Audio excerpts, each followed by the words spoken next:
और दानियल एक स्वप्न देखता है, वो नबूकदनेस्सर के स्वप्न में बताता है कि एक पत्थर होता है, वो आता है और एक बड़ी प्रतिमा के पांव पर पड़ता है. And I just want to take you to this scripture, verse 34. उसमें 34वीं आयत. It says, "You watched while a stone was cut out without hands." That means the stone was divine, was cut without hands, which struck the image on its feet of iron and clay and broke them in pieces. फिर देखते देखते तूने क्या देखा कि एक पत्थर ने बिना किसी के खोदे, मतलब किसी हाथों से उसको नहीं काटा गया, आप ही आप उखड़ कर उस मूर्ति के पांव पर लग कर जो लोहे और मिट्टी के थे उनको चूर चूर कर डाला. 35वीं आयत.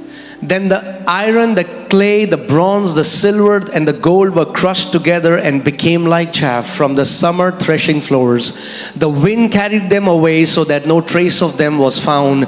And the stone that struck the image became a great mountain and filled the whole earth. तब लोहा, मिट्टी, पीतल, चांदी और सोना भी सब चूर चूर हो गए और धूप काल में खलिहानों के भूसे के समान हवा में ऐसे उड़ गए कि उनका कहीं पता ही ना रहा. और वह पत्थर जो मूर्ति पर लगा था वह बड़ा पहाड़ बनकर सारी पृथ्वी में फैल गया. The stone is going to become a great mountain and cover the entire earth and will subdue every other kingdom. वो पत्थर पहाड़ एक बड़ा पहाड़ बनकर सारी पृथ्वी पर फैल जाएगा और सारे राज्यों के ऊपर कब्जा कर लेगा. In the book of Amos it says the mountain of the house of the Lord. That means that mountain is the house of the Lord. That mountain is the church of Lord Jesus Christ. The mountain of the house of the Lord shall be exalted over every other mountains of the earth. आमोस की किताब में लिखा है कि परमेश्वर के घर का वो पत्थर, यानी कि जो परमेश्वर का घर है वही वो पत्थर है, वो सारी पृथ्वी पर फैल जाएगा, उस पर भर जाएगा. Amen. So you are a part of a government. आप एक सरकार का हिस्सा हो that has no end. जिसका कोई अंत नहीं है. Amen. See, church, don't just see church as a religious body. Church को एक धार्मिक देह की तरह मत देखो. Because many Christians have not understood the authority church carries. कि बहुत से मसीह लोग नहीं समझे उस अधिकार को जो चर्च के पास है. Church is not just a religious place of worship. Church एक धार्मिक आराधना का स्थान. It's heaven's embassy on this earth. वो स्वर्ग का दूतावास है पृथ्वी पर. It's like a parliament on this earth. वो ऐसा है जैसे वहां से एक पार्लियामेंट पृथ्वी पर भेजी गई है. Do you know if there would be no church, there will be no truth of God's word? क्या आप जानते हैं अगर कोई चर्च ना हो तो परमेश्वर के वचन का सत्य भी नहीं रहेगा. You'll say no, but there are so many YouTube videos, people have a Bible. No. आप कहेंगे नहीं, बहुत सारे. If you remove church from the earth, very soon there will be no truth. आप कहेंगे बहुत सारे YouTube वीडियो हैं, बाइबल है नहीं. अगर आप चर्च को हटा देंगे तो बहुत जल्दी कोई सत्य नहीं बचेगा पृथ्वी पे. Let's see from the Bible. वचन से देखिए. 1 Timothy 3:15. पहला तिमुथियुस 3:15. But if I am delayed, I write so that you may know how you ought to conduct yourself in the house of God. कि यदि मेरे आने में देर हो तो तू जान ले कि परमेश्वर के घराने में कैसा बर्ताव करना है. Which is the church of the living God. जो जीवित परमेश्वर की कलीसिया है. The pillar and ground of the truth. जो सत्य का खंबा और नींव है. What is church called? क्या है कलीसिया? The pillar. सत्य का खंबा. The pillar of truth. सत्य का What does pillar do? खंबा क्या करता है? If there is no pillar, what will happen? अगर खंबा ही ना हो तो क्या होगा? You know, when we were extending this building, जब हम इस बिल्डिंग को बड़ा कर रहे we're थे, like, man, we don't like these pillars. हमने कहा ये पिलर पसंद नहीं आ रहा है हमें. So we called an architect. हमने एक आर्किटेक्ट को We बुलाया. called all the experts. Experts को He बुलाया. said, can we remove the pillar? कहा ये पिलर हटा सकते हैं? We don't like the pillar. हमें पसंद नहीं आ रहे pillar. They said, if you don't like the pillar, उन्होंने कहा अगर पिलर you पसंद will have no building. तो बिल्डिंग नहीं बचेगी. You cannot remove the pillar. आप पिलर को, खंबे को हटा नहीं That's why devil wants to remove the pillar. That is the church of Lord Jesus सकते. Christ. इसीलिए शैतान उस खंबे को हटाना चाहता है जो यीशु मसीह की कलीसिया है. Because if he can make you believe that church is not important for you, क्योंकि अगर उसने आपको इस बात के लिए मना लिया कि कलीसिया महत्वपूर्ण नहीं है आपके लिए, or I can sit at home, या मैं घर बैठकर, I don't need. You know, the blessing is in the cluster, it's in the gathering of believers. जो आशीष है वो विश्वासियों के झुंड में इकट्ठे होने में. And I'm telling you, from here, I'm going to change my doctrine. मैं यहाँ से कह रहा हूँ कि I मैं will जो मानता हूँ, apologize openly. मैं यहाँ से जो मानता हूँ Show me बदलूंगा। that person that doesn't go to church for years. मुझे वो व्यक्ति दिखा दो जो सालों तक चर्च नहीं जाता, Show me their fruit. उनके जीवन के फल दिखा दो। It's a system that God has designed for your growth. ये एक सिस्टम है जो परमेश्वर ने आपकी बढ़ोतरी के लिए बनाया। Put Psalms 92 verses 13. भजन 92 उसकी 13वीं आयत। Hallelujah. Praise God. Psalm 92 verses 13. I want to show you something. Okay. Those who are planted in the house of the Lord. Hallelujah. Those who are planted in the house of the Lord, what will happen? They will flourish in the courts of our God. जो यहोवा के भवन में रोपे जाएंगे वे हमारे परमेश्वर के आंगनों में फले फूलेंगे। Amen. You decide. आप ठानो, You want to be mighty trees आप महान वृक्ष बनना or चाहते you हो want to be potted plants? या आप गमले में लगा पौधा बनना चाहते हो। Potted plant होगे तो ज़्यादा ज़्यादा टमाटर दे सकते हो बस.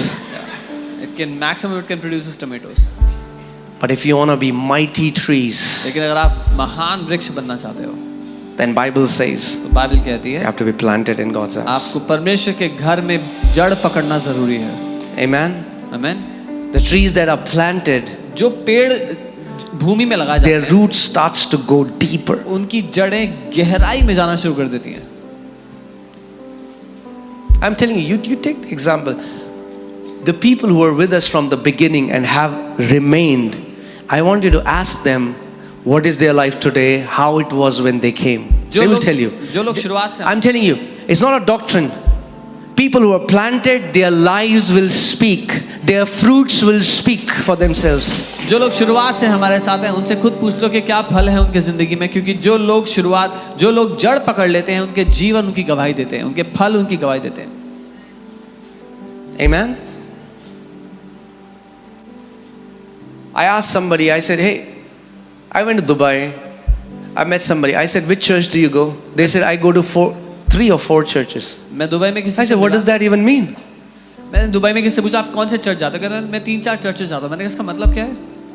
Have you heard Jesus gave a parable of wise and foolish virgins? यीशु ने एक उदाहरण दिया था, एक बुद्धिमान और मूर्ख कुंवारी Foolish का। virgins talk like this. मूर्ख कुंवारी ऐसे बातें करती हैं। I go to 4 churches. मैं 4 चर्चेस में जाती हूँ। And then they say, Pastor, please pray. I am suicidal. I am depressed. I said, no wonder. वो कहते हैं पास्टर प्रार्थना करो, मैं आत्महत्या करने की सोच रहा हूँ और मैं डिप्रेस्ड हूँ। मैं कहता हूँ कोई बड़ी बात नहीं है इसमें समझने में। Those who are planted in the house of God, they flourish in the courts of their God. जो अपने परमेश्वर के घर में बोए जाते हैं, रोपे जाते हैं, वो उसके आंगनों में फलते फूलते हैं। Amen. Amen?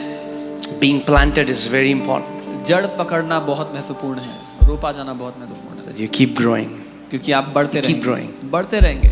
Amen. Amen. Obviously, if a church, if you find that the leader is ungodly, अगर आपको पता लगता है कि जिस चर्च आप जाते हैं वहाँ का अगवा अगर परमेश्वर के विरुद्ध कुछ करता है, walk out. तो वहाँ से बाहर निकल जाओ। You have full authority. पूरा अधिकार है। Come out of that place. उस जगह से बाहर आ जाओ। Amen. All right. Next verse. 14. They shall still bear fruit in old age. Hallelujah. वे बुढ़ापे में भी फल फलाते रहेंगे। Ooh, glory. बुढ़ापे में भी फल फलाते रहेंगे. Hallelujah. Praise God. Amen. They shall be fresh and flourishing. और रस भरे और लहलहाते रहेंगे। हिंदी बाइबल बढ़िया कहती है रस भरे. जो यहोवा के भवन में रोपे गए हैं वो रस भरे होंगे. आपने देखा है कई मसीह रस ही नहीं है उनके जीवन में.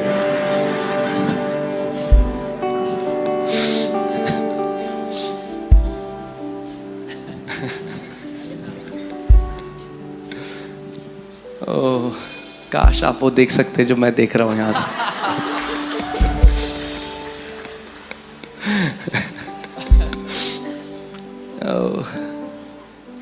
Hallelujah. Okay, आगे. अच्छा, शायद इतना ही है. Okay. Yes. हाँ, yeah. To declare that the Lord is upright, He is my. Upon this rock I will build my church, and the gates of hell, the gates of death, the gates of Hades shall not prevail against it. वह मेरी चट्टान है, वो अपनी चट्टान पर अपना घर, अपनी कलीसिया को बनाता है, जिसके विरुद्ध नरक के फाटक प्रबल नहीं होंगे. Amen. Those who are planted are protected. वो जो परमेश्वर के घर में रोपे जाते हैं वो सुरक्षित होते हैं. Those who are planted, those who are a part of a church, gates of hell don't prevail in their life.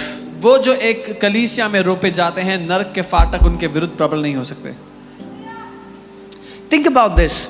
When Jesus had to give an example of a believer, He didn't say that,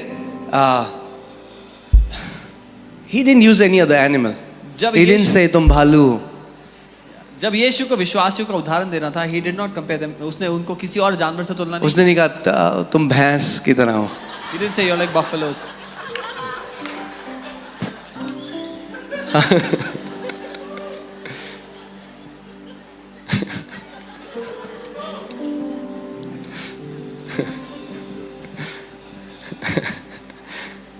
He gave the example of a sheep. उसने एक भेड़ का उदाहरण दिया. If you find a lone sheep going anywhere, it's a lost sheep. अगर आप देखते हैं एक अकेली भेड़ कहीं जा रही है, इसका मतलब वो खोई हुई भेड़ है. Because sheeps gather together in flocks and they have a shepherd. क्योंकि भेड़ें एक झुंड में रहती हैं और उनके ऊपर एक चरवाहा होता है. If you find a sheep that is alone and has no shepherd, is a lost sheep. जिस दिन आप देखेंगे एक भेड़ अकेली जा रही है, मतलब वो खो गई है. And when Jesus looked at people जब who were ये- distressed in despair, who were suffering, He was filled with compassion because He saw them as sheep without a shepherd. जब यीशु ने लोगों को देखा जो परेशानी में थे, चिंतित थे, बीमारियों में थे, वो उसका दिल खेदित हो गया, तरस से भर गया और कहा ये लोग हैं जो भेड़े हैं जिनका कोई चरवाहा नहीं है. Jesus Himself is the chief shepherd of every church. यीशु स्वयं ही सारी कलीसियाओं के ऊपर प्रमुख चरवाहा है. And then He appoints shepherds over flocks. और फिर वो अपनी भेड़ों के झुंड के ऊपर चरवाहों को रखता है. But He is the boss. लेकिन वो बॉस है.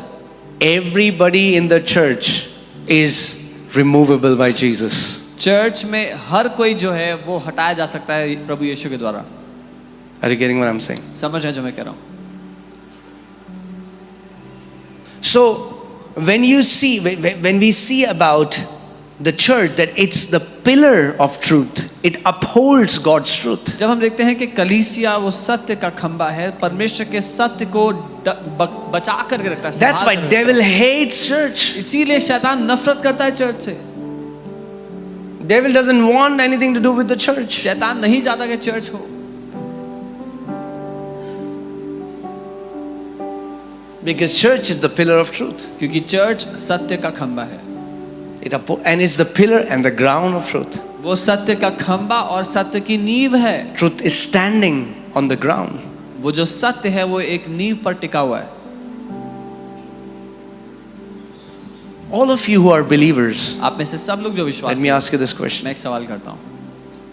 All of you have been a part of a church where you were told about Jesus, where you were filled with the Holy Spirit, and that's why you have done that journey and you are here. आप सब एक But don't forget, it was someone, there was some shepherd, there was someone who preached the gospel, somebody labored. A church has played a vital role to where you are today. आप सब आज जहाँ पर भी अपनी जिंदगी में, उसमें चर्च का एक योगदान रहा है. जहाँ आपको सुसमाचार प्रचार किया गया, आपको प्रशिक्षित किया गया, उस सब के बीच में एक चर्च शामिल रहा है. Amen.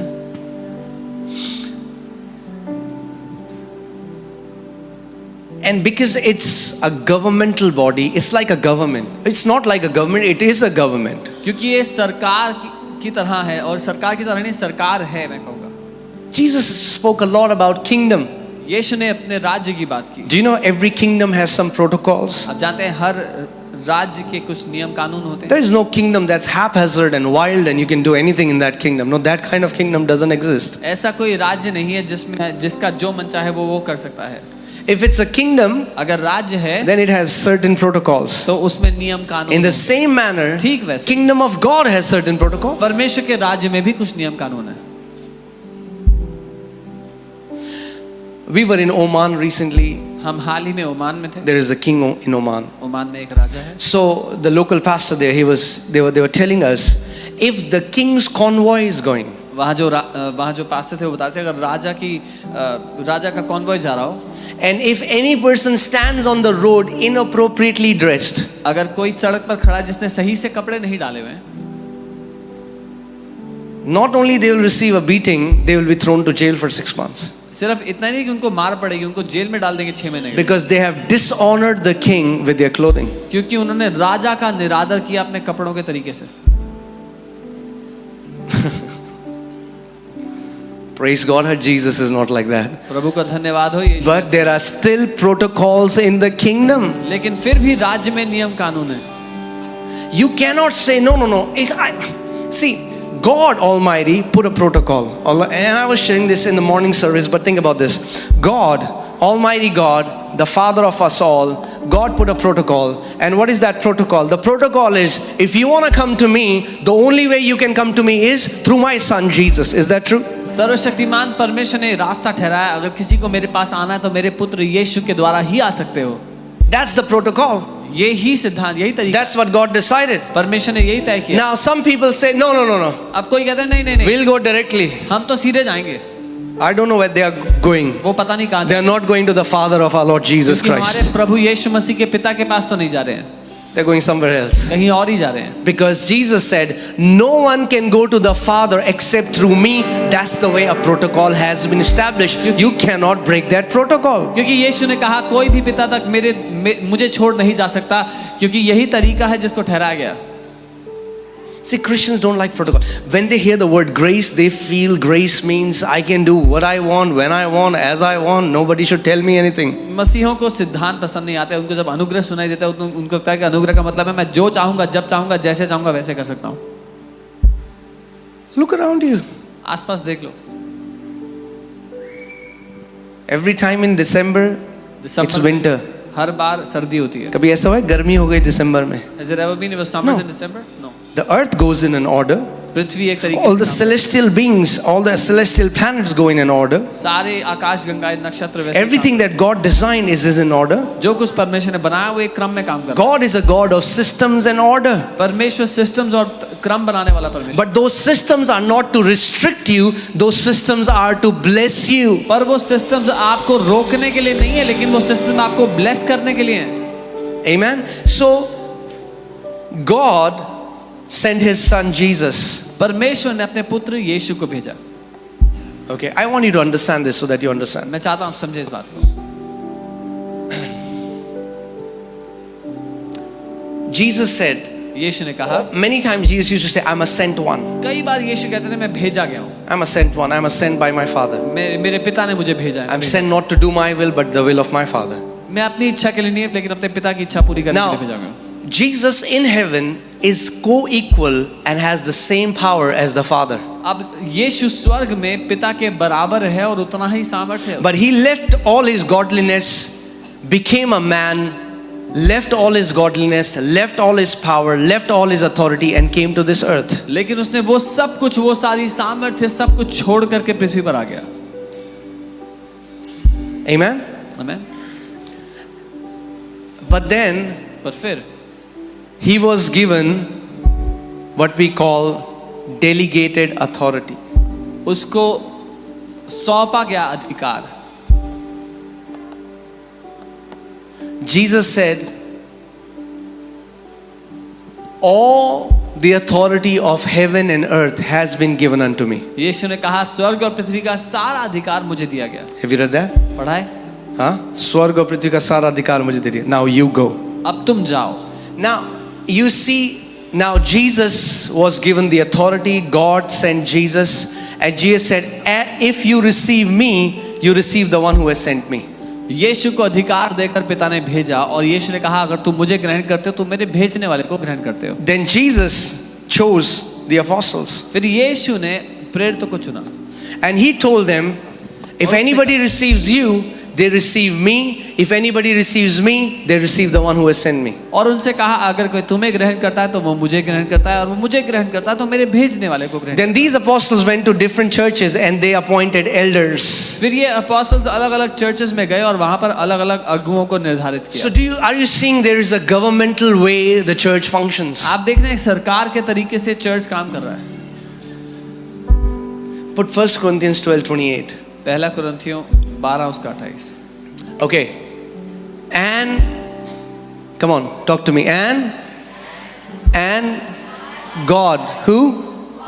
God has appointed. Not Pope has appointed, not Archbishop has appointed. Who has appointed?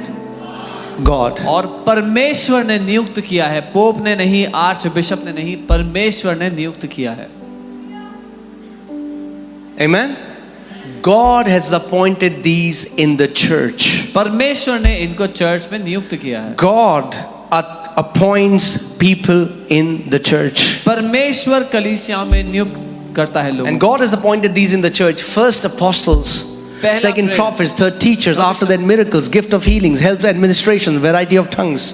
प्रेरित, भविष्यवक्ता, तीसरे शिक्षक, फिर सामर्थ के काम करने वाले, चंगा करने वाले, उपकार करने वाले, प्रबंध करने वाले और अलग प्रकार की भाषा बोलने वाले। You see an order.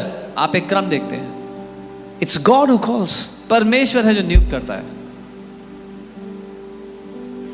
It's not a volunteering thing. ये वॉलंटियर करने वाली बात नहीं। Nobody volunteers for it. कोई इसके लिए volunteer. It was not when Jesus chose his 12 disciples.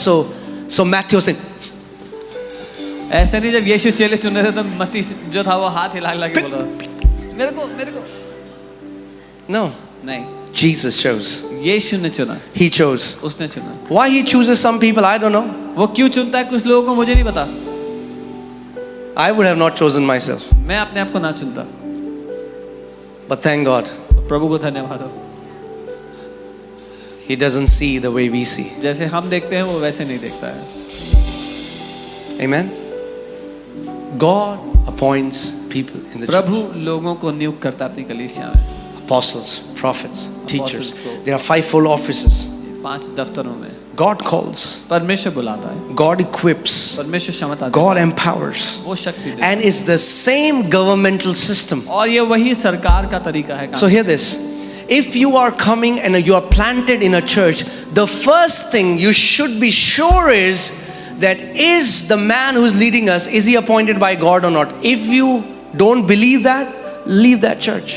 Don't stay in that church. अगर आप एक चर्च में आ रहे हैं, वहाँ पर रोपा जाना चाहते हैं, तो सबसे पहले इस बात को समझ लें, जो व्यक्ति वहाँ अगुवा है, क्या परमेश्वर ने उसको रखा है? अगर नहीं रखा है, आप कहते हैं आपको लगता है, तो छोड़ दो। Because if you don't believe that, nothing else that they teach will make any difference in your life. क्योंकि अगर आप ये नहीं मानते कि परमेश्वर ने उनको वहाँ रखा है, तो वो जो कुछ भी सिखाते हैं उससे आपको कोई लाभ नहीं होगा। I met a guy, he said, I never give tithe in my church because I don't trust my pastor. मैं एक व्यक्ति से मिला, वो कहते हैं मैं कभी दशमांश नहीं देता अपने चर्च में। मुझे